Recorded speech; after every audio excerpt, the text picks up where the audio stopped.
सर्वप्रथम माझ्या सगळ्या स्वामी भक्तांना आज असणाऱ्या मराठी नवीन वर्षातील पहिल्या सणाच्या म्हणजे गुढीपाडव्याच्या खूप साऱ्या शुभेच्छा. भक्तांनो, बघाच 19 मार्च 2026 वार गुरुवार. आपल्या सगळ्यांनाच माहिती आहे की आज मराठी नवीन वर्षाची सुरुवात होत आहे. आजपासून चैत्र महिना सुरू होत आहे. प्रत्येक वर्षी मराठी नवीन वर्षाची सुरुवात ही पहिला सण म्हणजे गुढीपाडव्यापासून होते. आपल्यापैकी प्रत्येकाच्या दारामध्ये किंवा आपल्या अंगणामध्ये आज गुढी उभारली असेल. प्रत्येकाच्या घरामध्ये काहीतरी गोडधोड बनवलं असेल. बऱ्याच लोकांनी नवीन शुभकामांची सुरुवात केली असेल. कुणीतरी नवीन वस्तू काहीतरी खरेदी केली असेल. प्रत्येकाने आपल्या यथाशक्तीनुसार आज काही ना काही नक्की केलं असेल. कारण बघा, गुढीपाडव्याचा सण किंवा गुढीपाडव्याचा दिवस हा शुभत्व आपल्या घरात आणण्यासाठी, लक्ष्मीला प्रसन्न करण्यासाठी, आपल्या घरात कायम बरकत ठेवण्यासाठी हा गुढीपाडव्याचा सण खूप महत्त्वाचा मानला जातो. लोक वर्षभर थांबतात, या दिवसाची वाट बघतात आणि याच दिवसापासून नवीन शुभकामांची सुरुवात करतात.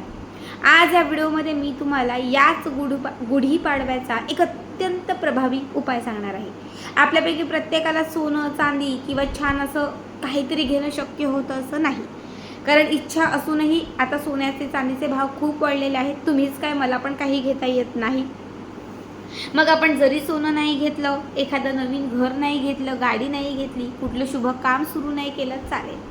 पण आता मी तुम्हाला अशा काही वस्तू सांगणार आहे, त्यापैकी एक जरी वस्तू तुम्ही आज खरेदी केली किंवा आपल्या घरात आणली तर त्या वस्तूमुळे तुमच्या घरामध्ये कायम लक्ष्मीची प्राप्ती राहील. पैसा, धन, संपत्ती हे तुमच्याकडे कायम वाढत राहील. बरकत येईल मुलांची, पतीची आणि तुमच्या संपूर्ण घराची प्रगती होईल. आता सगळ्यात पहिली वस्तू तुम्हाला यासाठी लागणार आहे ती म्हणजे चांदीची ताट. बघा, चांदीची ताट कुठल्याही सोनाराच्या दुकानात मिळेल. चांदी जर तुम्ही घ्यायला गेलात, चांदीची वस्तू घ्यायला गेलात, खूप महाग भेटेल. पण चांदीची तार तुम्ही घ्यायला गेलात तर ती तुम्हाला फक्त 100 रुपयाला मिळेल. किती? 100 रुपयांची. फार कमीसुद्धा तुम्हाला मिळेल. एखाद्या चांदीचं छोटंसं एकदम 1 ग्रॅममध्ये जर तुम्ही नाणं घेतलं तर ते तुम्हाला फार 200 रुपयाला मिळेल. तुम्हाला जसं जमेल तसं चांदीचं काहीतरी खरेदी करायचं आहे आणि ते तुम्हाला आज घरी आणायचं आहे. चांदीची तार किंवा जे काही तुम्ही घरी आणलेलं आहे हे तुम्हाला एक अर्धा तास हळदीच्या पाण्यामध्ये आपल्या घराच्या म्हणजे आपलं जे घरामध्ये देवघर आहे त्या देवघराच्या समोर तुम्हाला ते ठेवायचं आहे. अर्धा तास हळदीच्या पाण्यात ठेवल्यानंतर तुम्हाला ते हळदीच्या पाण्यातून बाहेर काढून स्वच्छ पाण्याने धुवायचं आहे. देवघरात लक्ष्मीची मूर्ती किंवा फोटो असेल तर त्याच्या समोर ही चांदीची तार किंवा घेतलेली जी काही वस्तू आहे ती तुम्हाला तिथे ठेवायची आहे. त्या वस्तूला हळदी कुंकू तुम्हाला अर्पण करायचं आहे. एक तुम्हाला लाल रंगाचं कापड घेऊन त्या लाल रंगाच्या कापडामध्ये ही चांदीची तार किंवा चांदीचं जे घेतलेलं आहे ते तुम्हाला ठेवायचं आहे. त्याच्यानंतर तुम्हाला त्याला धूप, दीप, अगरबत्ती ओवाळायची आहे. हे लाल कापडामध्ये व्यवस्थित तुम्हाला घट्ट बांधायचं आहे आणि तुम्हाला आज संध्याकाळपर्यंत हे देवघरात ठेवून संध्याकाळी 6 ते 6:30च्या टायमात तुम्हाला ही चांदीची तार कापडात गुंडाळून किंवा जे काही तुम्ही घेतलेलं आहे चांदीचं ते तुमच्या मुख्य प्रवेशद्वाराला तुम्हाला बांधायचं आहे. मुख्य प्रवेशद्वार म्हणजे आपला मेन दरवाजा, या दरवाजाला तुम्हाला ते बांधायचं आहे. आतून बाहेरून तुम्ही कुठेही लावा.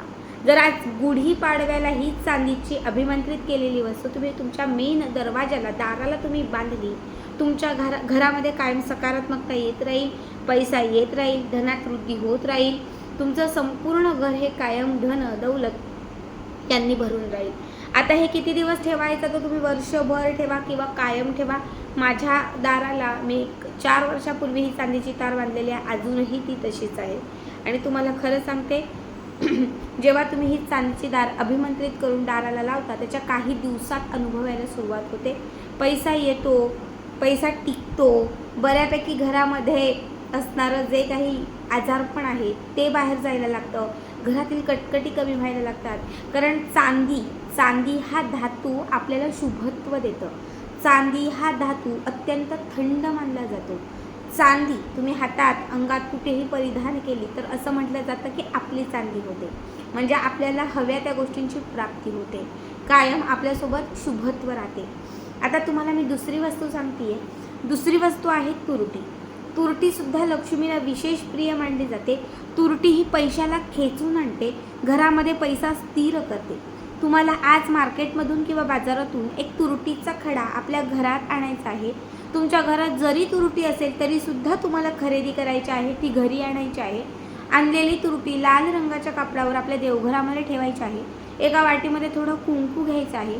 उजव्या हाताच्या या 3 बोटांनी तुम्हाला थोडंसं कुंकू त्या तुरटीवरती अर्पण करायचं आहे. तुरटीवरती कुंकू अर्पण करत असताना माता लक्ष्मीचं श्रीसूक्त फलश्रुतीसहित म्हणायचं आहे. त्यानंतर ही तुरटी आणि त्यावर असणारं कुंकू दोनही गोष्टी तुम्हाला त्या लाल रंगाच्या कापडामध्ये घट्ट बांधायच्या आहेत आणि ही तुरटी तुम्ही पैशांच्या पाकिटामध्ये, पर्समध्ये किंवा कपाटात तिजोरीत ठेवू शकता. याने कायम बरकत येत राहील, पैसा येत राहील. जी काही दरिद्रता आणि गरिबी आहे ती कुठेतरी संपून जाईल. तिसरी वस्तू आहे बघा, जर जे दुकान खूप चालते, एखादं डीमार्ट असेल, मार्ट असेल, कपड्यांचं दुकान, सोनाराचं दुकान आहे, जिथे 24 तास गर्दी असते, आजच्या दिवशी तिथे जा. त्यांच्याकडे एखादी छोटी मोठी वस्तू खरेदी करा. काही 5, 10, 50 रुपयाची एखादी वस्तू खरेदी करा आणि त्यांच्याकडे एखादा कॉईन मागा.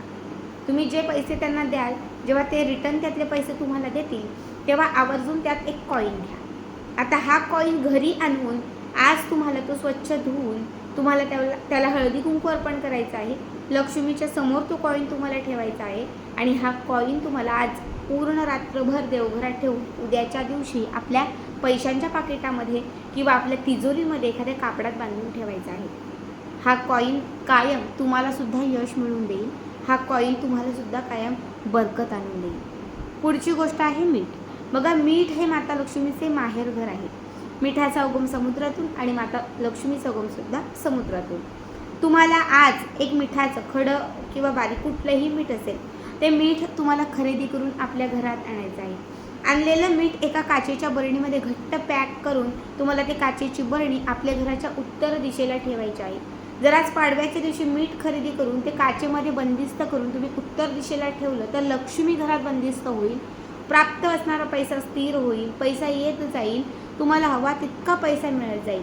फक्त वर्षभर किंवा कमीत कमी 6 महिने हे मीठ आपल्या घरामध्ये राहू द्यायचं.